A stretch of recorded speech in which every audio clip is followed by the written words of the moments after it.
Lakini kulitokea mauaji Mwembe Chai, kila mtu anafahamu.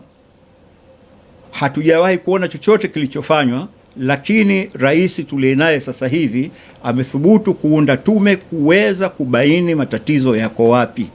Assalamu warahmatullahi wabarakatuh.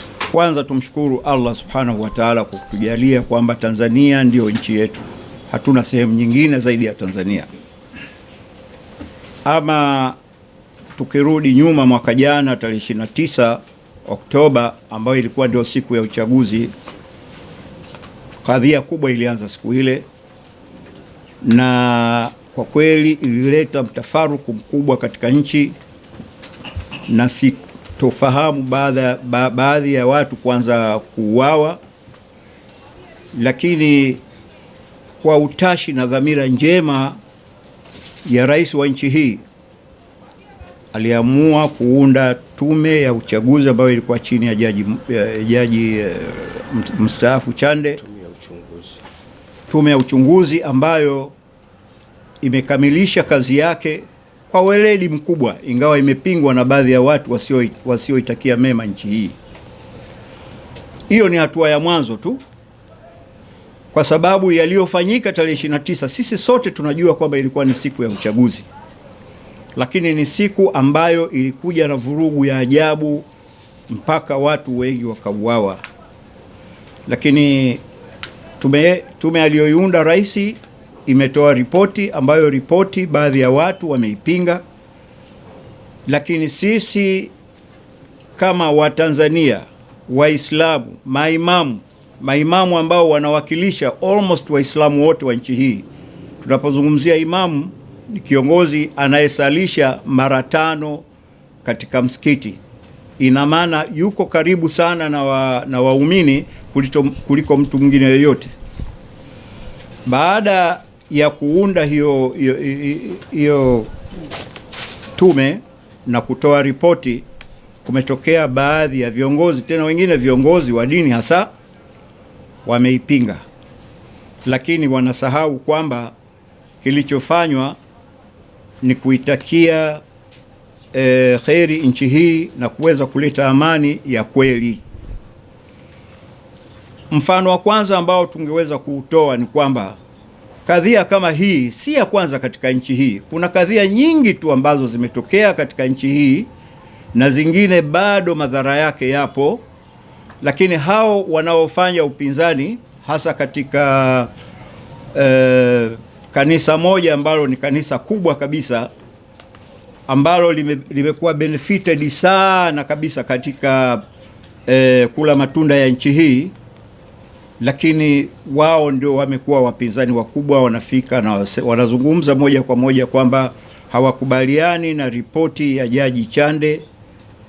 Walikuwa wanataka iundwe tume huru, lakini wanasahau kwamba nchi hii inaendeshwa kwa katiba, inaendeshwa kwa miundo ya serikali ambayo mkuu wake ni mkuu wa nchi na ana haki zote za kufanya namna hiyo. Na bado hiyo tume ambayo imetoa ripoti imetoa fursa kwamba sasa itaundwa tume ya maridhiano, lakini itaundwa tume ya jinai kuweza kuwabaini wote waliochochea katika hayo yanayoitwa maandamano yaliyosababisha kupoteza mali nyingi na kuhakikisha kwamba watu wengi wamefariki, ili waweze kufikishwa katika mikono ya serikali.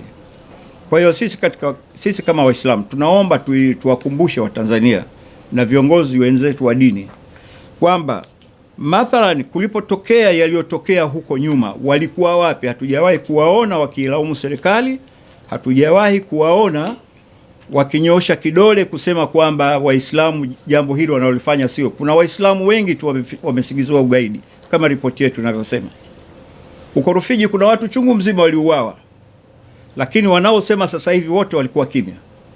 Tuliwahi kulalamika juu ya MOU, Memorandum of Understanding, na serikali kwa baadhi ya wenzetu viongozi wa dini au sekta zingine za dini, lakini hatujawahi kuwaona wao wakisema kwamba hapana, kuna fair play, kwamba hata na Waislamu nao wanatakiwa 1, 2, 3. Lakini kulitokea mauaji Mwembe Chai, kila mtu anafahamu.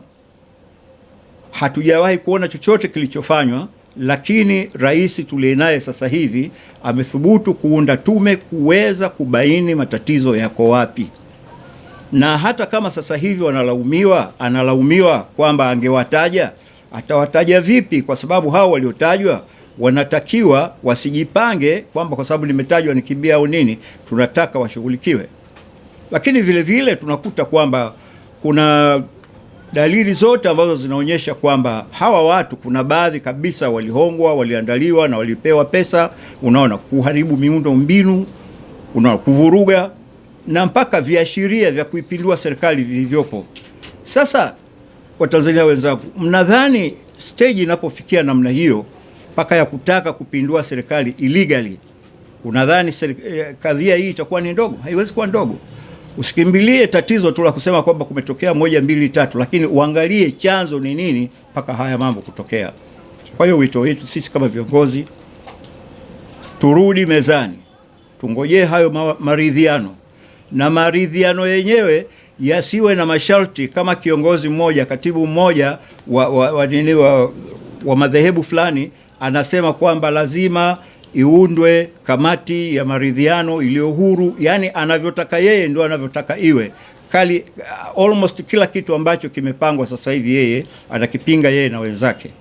Sisi kama watu wa amani katika nchi tunaomba maridhiano yawe chini ya rais, na tukubaliane na matokeo yatakayotokea yoyote, na wala hakuna haja ya kufufua makaburi, kwa sababu ni mambo mengi yametokea nchi hii.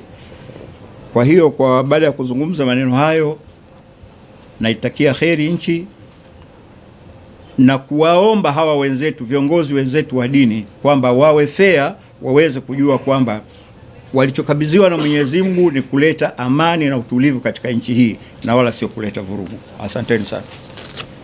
Asante.